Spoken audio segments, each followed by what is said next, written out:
Hello students, आज के इस वीडियो में हम लोग एनसीईआरटी गणित कक्षा 10 के प्रश्नावली 3.1 का तीसरा क्वेश्चन हल करने वाले हैं। ठीक ना। तो मैंने क्वेश्चन नंबर 1 और 2 हल करा रखा है। यदि आप उन सभी वीडियोज़ को देखना चाहते हैं तो इसी वीडियो के लास्ट में एक प्लेलिस्ट आएगी, आप लोग वहाँ से देख सकते हैं। ठीक ना। तो चलिए हम लोग तीसरा क्वेश्चन हल करते हैं। तो सबसे पहले मैं इसे पढ़ता हूँ और आप लोग ध्यान से इसे सुनिए। ठीक ना। तो इसमें कहा जा रहा है कि 2 केजी सेब और 1 केजी अंगूर का मूल्य किसी दिन 160 रुपये था। एक महीने बाद 4 केजी सेब और 2 केजी अंगूर का मूल्य 300 रुपये हो जाता है। तो इस स्थिति को बीजगणितीय तथा ज्यामितीय रूप में व्यक्त कीजिए। तो ज्यामितीय रूप का मतलब ये है कि इन दोनों का हमें ग्राफ बनाना पड़ेगा, ग्राफीय रूप। ठीक ना। तो आई होप आपको क्वेश्चन समझ में आ गया होगा। तो चलिए बढ़ते हैं इसके सलूशन की तरफ।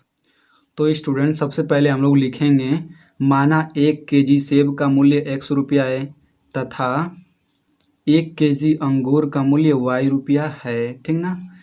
तो अब इसके बाद हम लोग लिखेंगे प्रश्नानुसार, क्योंकि प्रश्न में कहा गया था कि 2 केजी सेब का मूल्य और 1 केजी अंगूर का मूल्य 160 रुपये मिलता है। ठीक ना। तो 1 केजी सेब का मूल्य x रुपया, तो 2 केजी सेब का मूल्य 2x रुपया हो जाएगा, क्योंकि 2 का गुणा हो जाएगा। और 1 केजी अंगूर का मूल्य y रुपया है, तो दोनों को जोड़ देंगे तो बराबर 160 के बराबर आ जाएगा। ठीक। तो इसे हम लोग समीकरण 1 मान लेते हैं। अब उसके बाद से तो फिर कह रहा है कि 1 महीने बाद 4 केजी सेब का मूल्य और 2 केजी अंगूर का मूल्य 300 रुपये के बराबर है। ठीक।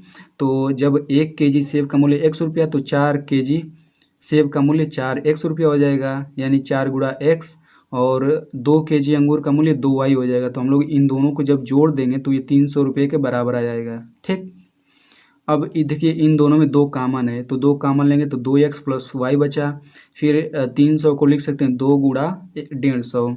इसका मतलब ये है 2 गुणा। ठीक। तो अब दोनों पक्ष से 2 से 2 कट जाएगा, बचेगा कितना, 2x प्लस वाई बराबर 150। तो समीकरण 1 और यहाँ पे समीकरण 2 बन गया। ठीक। तो हम लोग लिखेंगे समीकरण 1 व समीकरण 2 इसके बीजगणितीय रूप हैं, यानी कि इस क्वेश्चन का ये दोनों समीकरण बीजगणितीय रूप हो गया, हमने लिख लिया।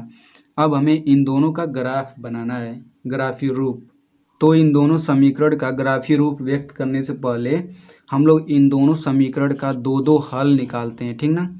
तो कुछ हम लोग इसका हल कुछ इस तरीके से सारणी के रूप में लिखते हैं। तो ये है पहला समीकरण। ठीक ना। तो हमें x और y की जगह कोई ऐसी संख्या रखना है कि यदि हम लोग इसमें रखें तो उसे हल करने पर 160 आना चाहिए। ठीक। तो यदि हम लोग x बराबर 50 रख दें और y बराबर 60 यदि इसमें रख दें तो हल करने पर 160 आ जाएगा। जब x की जगह हम लोग 50 रखेंगे तो 50 का 2 में गुणा होगा तो 100 हो जाएगा। फिर प्लस y की जगह कितना है 60, देखिए 160 आ रहा है। इसका मतलब ये हुआ कि 50 60 इसका एक हल हो गया। हमें 2 हल चाहिए। तो दूसरा हल है, यदि हम लोग x बराबर 60 रखें और y बराबर 40 रखें। जब x बराबर 60 रखेंगे तो ये हो जाएगा 6 दूना 12, 120 प्लस y बराबर कितना है 40। तो 120 40 160, देखिए ये दोनों बराबर आ रहा है, दोनों पक्ष 160 के बराबर। तो इसका मतलब ये हुआ कि 60 और 40 इसका हल हो गया, यानी कि ये दोनों इसके हल हो गए। ठीक ना।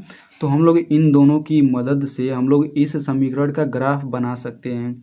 और ऊपर जो होता है x का मान होता है, नीचे y का मान होता है। तो यहाँ से y बराबर 160 माइनस 2x लिख सकते हैं, तो वही y बराबर यहाँ पे लिखा गया है। ठीक ना। तो सबसे पहले हम लोग इसका ग्राफ बना लेते हैं, पहले समीकरण का। तो हम लोग सबसे पहले 10-10 के अंतराल पर इस तरह से ग्राफ बना लेंगे। ठीक ना। तो ग्राफ बनाने के बाद अब हम लोग पहला बिंदु का स्थान निकालते हैं, 50 और 60, यानी कि x का मान 50 है और y का मान 60 है, यानी कि x अक्ष पर 50 कदम चलना है और y अक्ष पर 60 कदम। तो ये हो गया 50 यहाँ x अक्ष पर और y अक्ष का मान क्या है 60 है। तो ऊपर हम लोग 60 यहाँ चलेंगे। ठीक ना। तो अब हम लोग इन दोनों को मिला देंगे, तो देखिए मिलाएंगे तो दोनों यहाँ पे मिलेंगे, तो यानी कि 50 60 यहाँ पे वो बिंदु आ गई। ठीक। अब उसी तरीके से दूसरा बिंदु निकालते हैं, 60 और 40, यानी कि x का मान 60 लेंगे और y की जगह 40 लेंगे। तो इन दोनों को जब मिलाएंगे तो यहाँ पे मिलेंगे, यानी कि 60 और 40 ये बिंदु हो गई। ठीक ना। तो जब हम इन दोनों बिंदुओं को मिला देंगे तो इस समीकरण, पहले समीकरण का ये ग्राफ बन गया, ये जो पहला ये जो रेखा है। ठीक ना। तो इसी तरीके से हम लोग दूसरे समीकरण का भी ग्राफ बनाते हैं। ठीक, तो यहाँ पे देखिए दूसरा समीकरण है 2x + y = 150। तो उसी तरीके से हम लोग यहाँ पे भी x और y का मान निकालेंगे। तो ये देखिए, ये यदि हम लोग x का मान 50 रखें और y का मान 50 रखें तो हल करने पर 150 आ जाएगा, क्योंकि 50 दूना 100 और प्लस 50 150 देखिए आ जा रहा है। और यदि हम लोग x = 60 रखें, y = 30 रखें, तब भी 150 आ जाएगा। 60 रखेंगे तो 6 दूना 12 120, और फिर 120 + 30 y का मान 30 है, तो 120 + 30 150 आ जा रहा है इस तरह से भी। यानी कि इसके दोनों हल हैं 50 50, ये पहला हल है, और दूसरा हल है 60 और 30। तो अब हम इन दोनों का स्थान इस ग्राफ में निकालते हैं। ठीक ना, तो जो पहला है दोनों 50 50 होना चाहिए।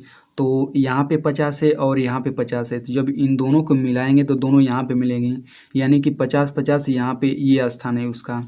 अब दूसरा जो है 60 और 30 है, तो 60 यहाँ पे है और 30 यहाँ पे है, तो जब इन दोनों को मिलाएंगे तो यहाँ पे दोनों कट कर रहे हैं। ठीक, तो यहाँ पे 60 और 30 ये बिंदु हो गया। ठीक ना, तो अब हम लोग इन दोनों बिंदुओं को मिला देंगे, तो इस तरीके से ये दूसरे समीकरण का भी ग्राफ बन गया। तो हम लोग समीकरण यहाँ पे लिख लेंगे। ठीक ना, तो इस तरीके से तीसरा क्वेश्चन हल हो गया।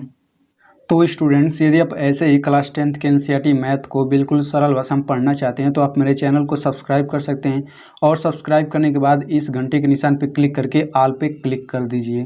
Thanks for watching.